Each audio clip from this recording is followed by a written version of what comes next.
The Bearskin Blanket.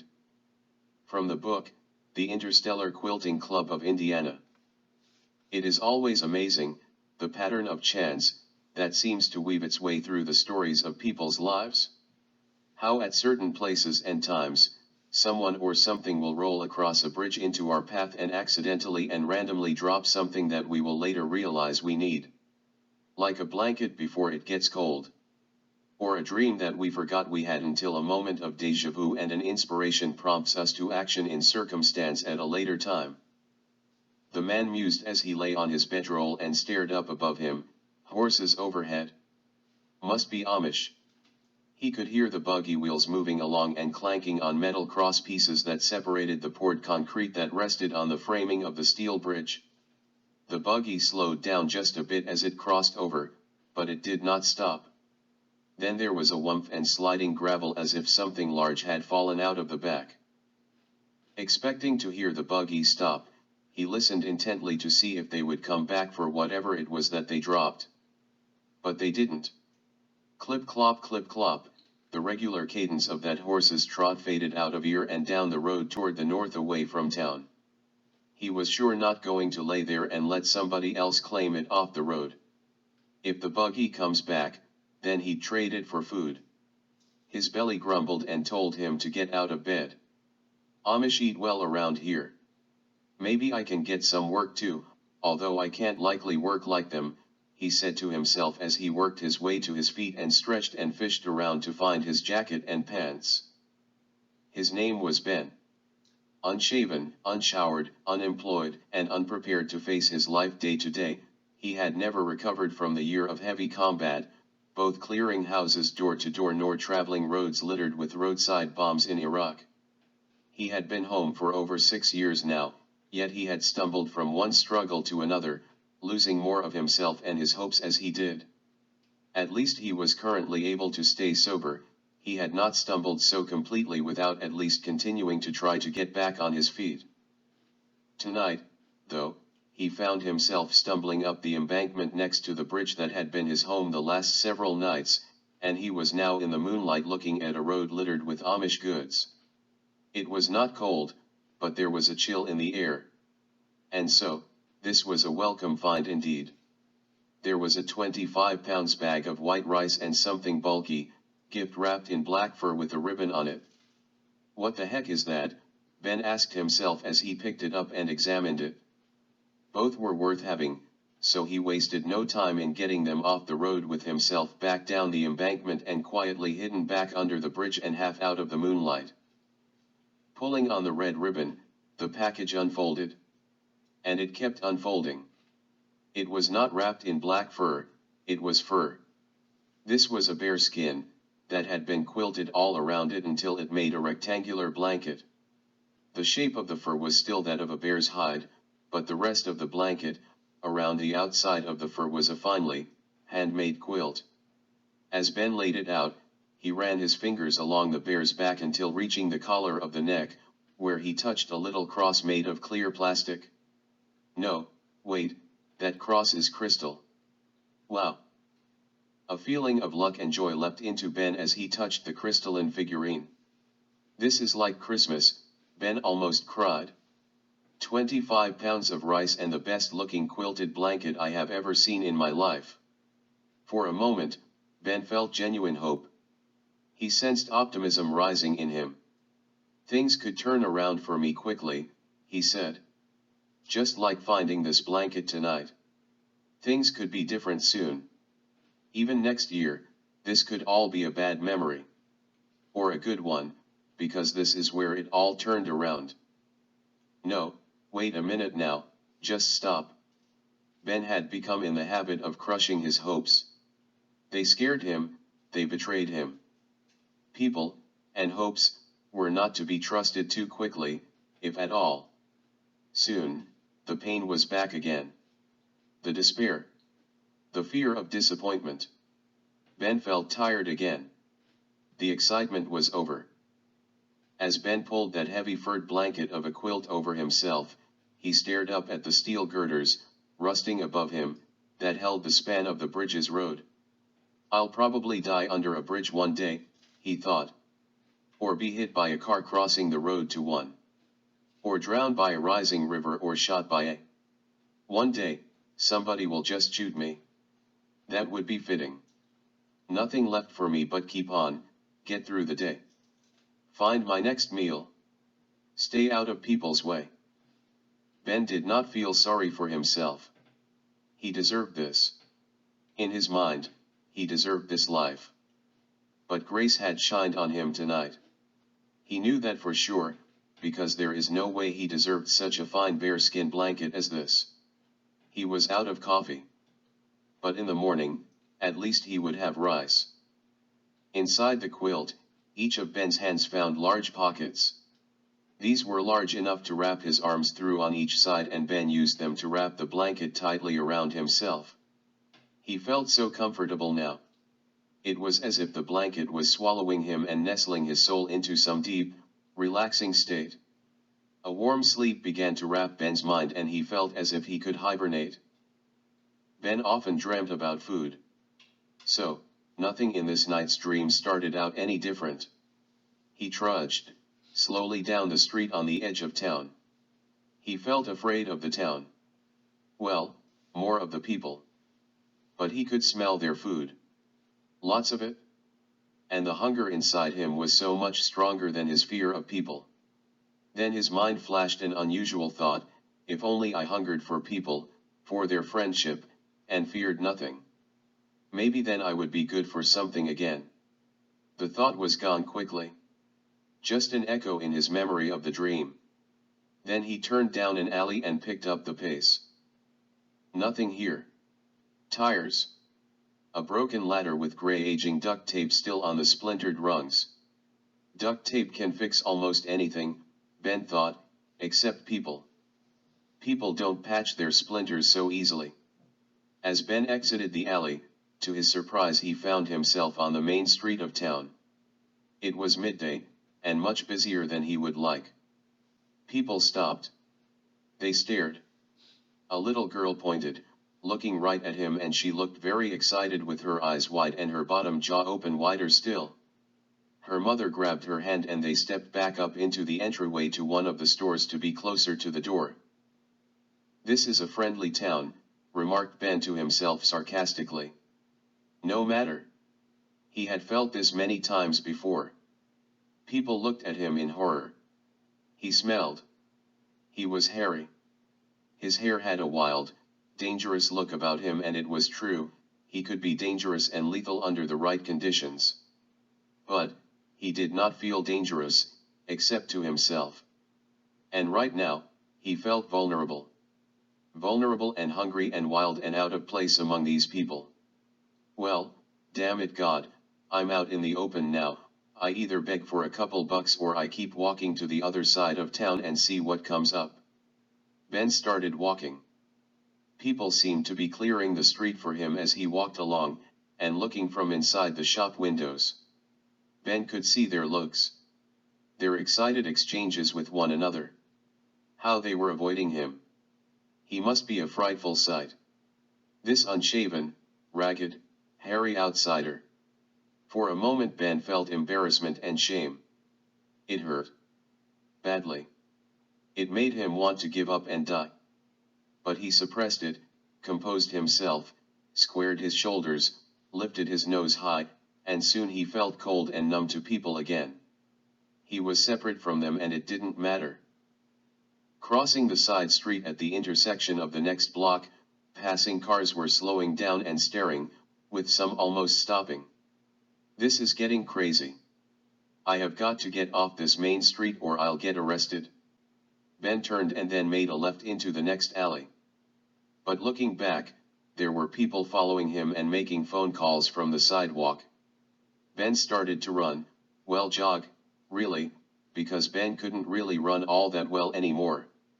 His hind feet felt clumsy and his back just couldn't seem to bear it.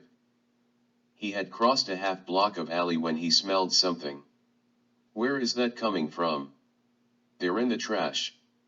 That is pizza. Fresh pizza. It always amazed Ben just how whole slices of uneaten pizza got thrown in the trash at these places. Hopefully there wasn't beer spilled all over the bag. But either way, on the run or not, Ben was hungry and he would take time to grab and go, or else he felt like he might faint on the way. The trash can came over with a crash as Ben tried to pry the lid open. As it did, the lid fell off and the pizza was right there next to it. This was too easy. It was fresh. The whitish cheese, which had not yet even congealed, smelled so good. Ben's nostrils flared open and closed as he took it all in. Pepperoni and mushrooms. Oh, this was just fine. At least 3 full pieces and 1 half eaten and some miscellaneous crust. Ben thought to put the pizza in his pack, but realized he had left it back at the bridge. What was I thinking? I'll just have to eat some here and carry it along and eat as I walk. But he hadn't eaten much when he felt his space being thoroughly violated. With half a piece of crust still in his mouth, Ben stood up on his hind legs and turned to his left. There, only 15 yards away, in the alley stood a man with a cook's apron on. That man smelled like pizza to Ben. Next to him was an intimidating-looking police officer who smelled like cheap deodorant chemicals, the kind that were activated under stress and were currently working way overtime. The officer had his right hand on his belt just in the spot where he had unbuckled the holster on a .38 revolver. Ben's mind raced. Is he thinking he is going to need to shoot me? I'll bet he has hollow point bullets in that gun. Does he have any idea the kind of mess that will make of me? What in the world is this man thinking? I'm just some lonely creature, hungry, and homeless. This town is absolutely crazy. Ben felt frozen and so he just stared at them. The possibility of having that weapon pointed at him brought up a flash of combat memories. Ben's muscles quickened and his heart pounded in his ears. As Ben continued to look, the alley faded black at his peripheral vision until he only saw that officer and the man next to him. I'll bet you have never even killed one man. You look like a virgin to me.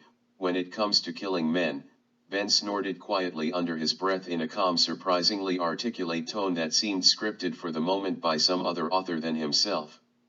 It sounded like someone who had read about combat and could recount its understanding in vivid detail, which was something Ben could not normally bring himself to do. It's one thing to kill an animal. But you are never the same after you have had to kill a man, especially at close range. If you think it's just about recoil and then me quietly laying down next to this trash can, then you have no idea. I can see it in your eyes. You haven't a clue, you poor, rookie virgin. Ben was right. The blood, his twisting body, and the possible exit of the bullet behind with much of him along with it would not be easy to forget. I ought to bait you into doing it just to get free of what it has done to me and curse you with my face and my useless corpse in your memories for the rest of your life. Ben suddenly stopped himself. This town and these people and this pizza was making him feel crazy. Then the cook said something.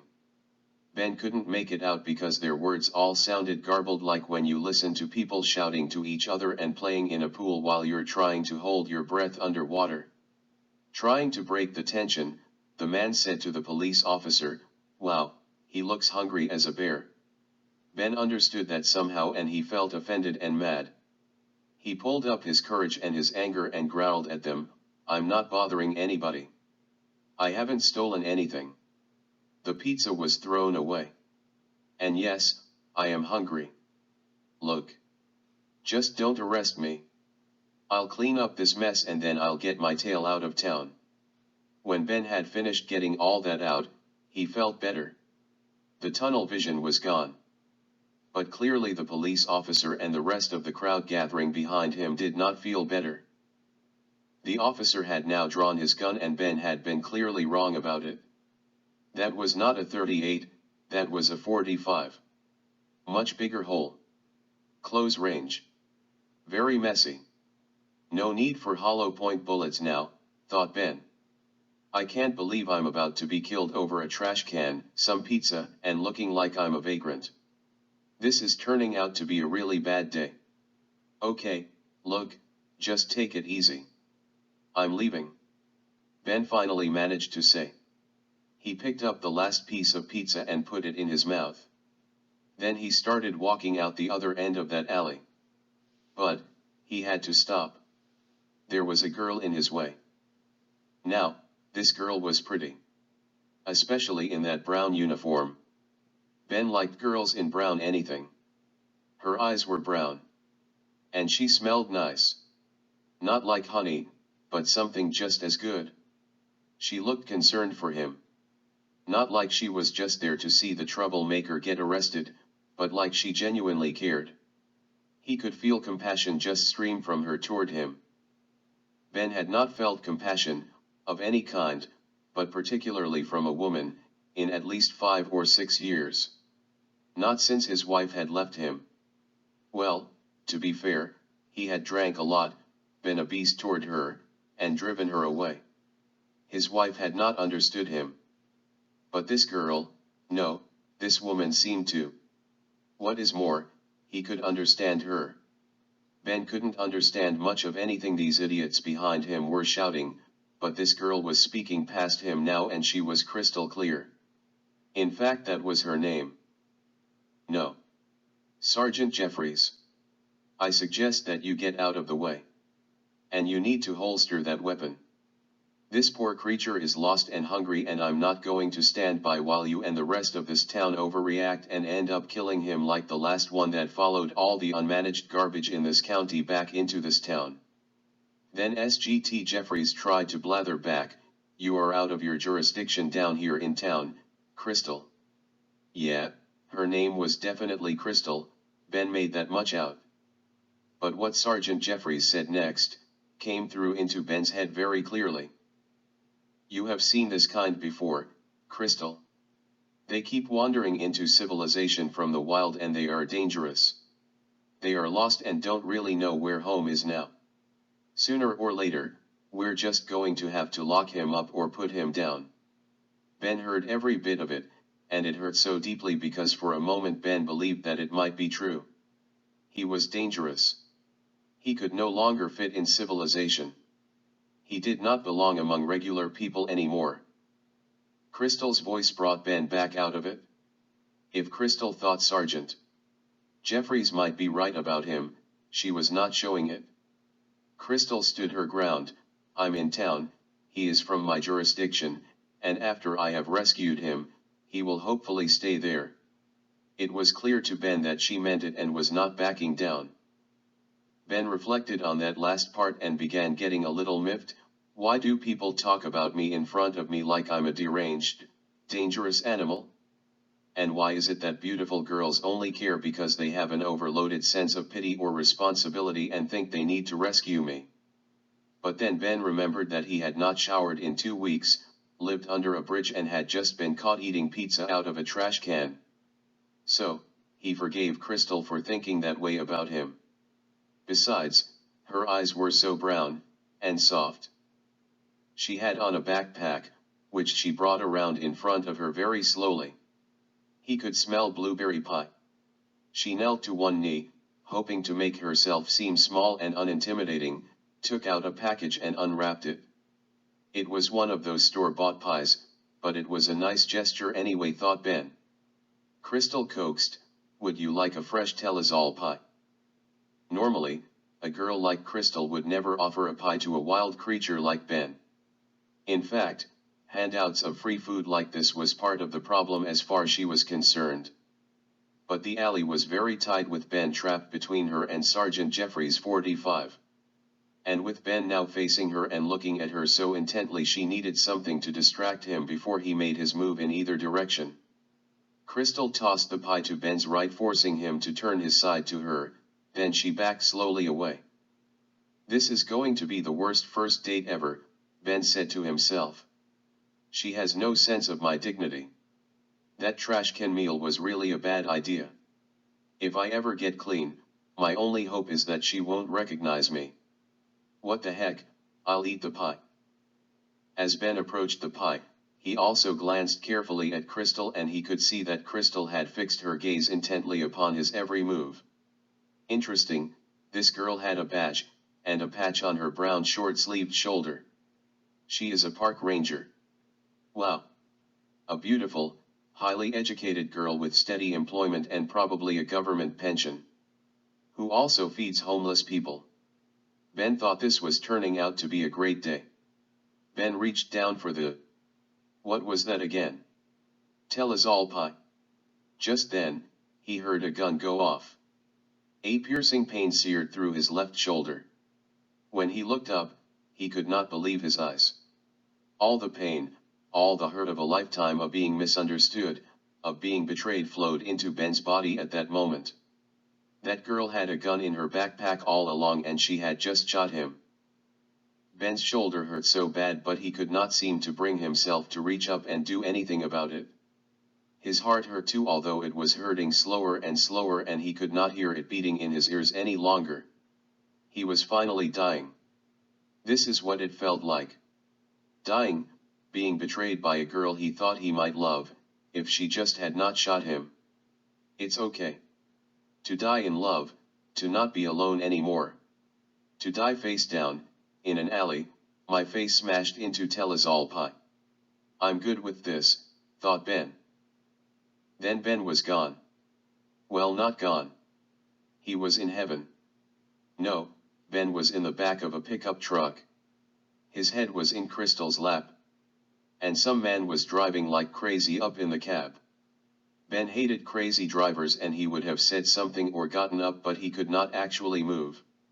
His limbs and his head felt like dead weight, but his heart felt love. It was a very strange feeling to him now. Ben could hear love in Crystal's voice as she was talking softly to him and stroking the side and top of his head. Just a few more minutes, she said. Then we will set you free. Ben thought to himself, because he couldn't really speak, this is nuts.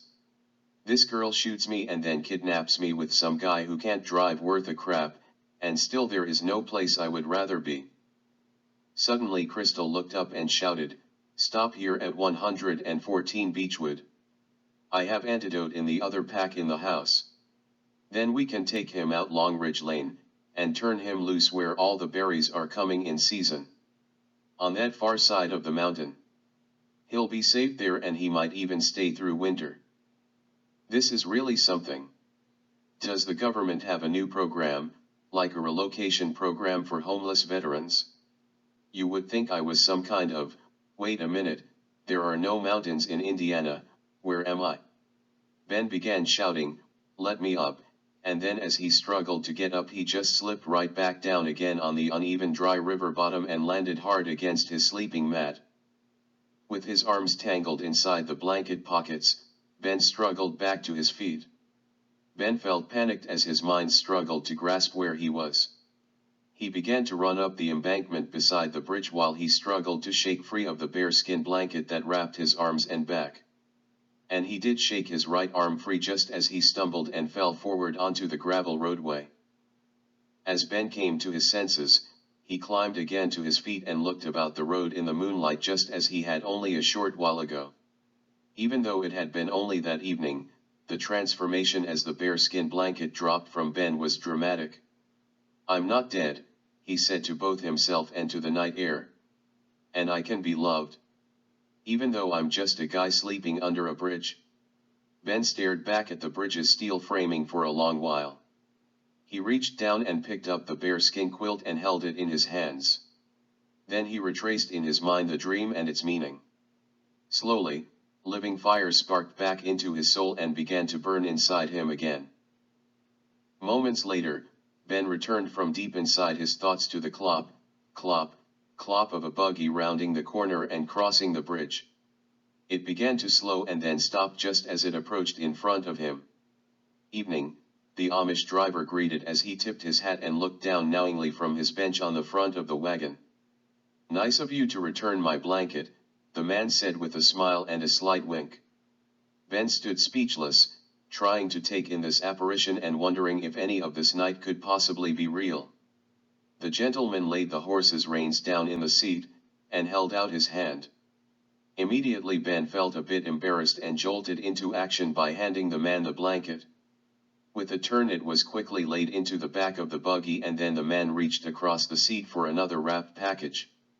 Holding out the package to Ben, The Amish gentleman looked deeply into Ben's eyes and smiled just slightly.